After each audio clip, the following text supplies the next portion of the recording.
তো গাইস আজকে এই সার্কিটের সাউন্ড টেস্ট করব। তো এটার ভিডিও গতকালকে আপনাদেরকে আমি দিয়েছিলাম। তো দেখেন এটা এই সার্কিটটা চালাতে গেলে কিন্তু এখানে ভালো একটা বেস টেবিল বোর্ড লাগবে, আর এখানে 45 ট্রান্সফরমার লাগবে। তো এটা হলো 18 ট্রান্সফরমার। তো এটা দিয়ে দেখবো এটা কিরকম ভাবে বাজে, তো আপনারা একটা আইডিয়া লাগাতে পারবেন যে এটা কতটুকু সাউন্ড দিতে পারবে। তো আমি ওয়্যারগুলো কানেক্ট করে আপনাদেরকে দেখাচ্ছি।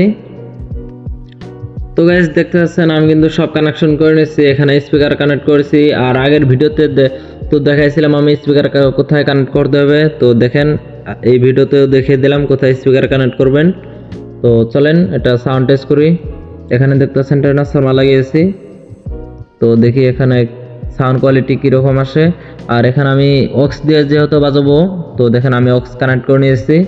তো চলেন এবার সাউন্ড টেস্ট করা।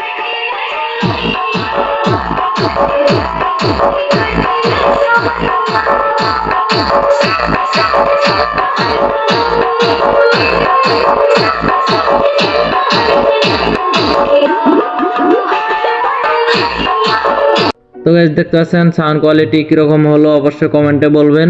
তো আর এখানে আমি ধরে আসছিলাম, মূলত এখানে যে স্পিকারের তারটা ছিল এটা ছুটে যাওয়ার কারণে কিন্তু এখানে আমি ধরে আসছিলাম।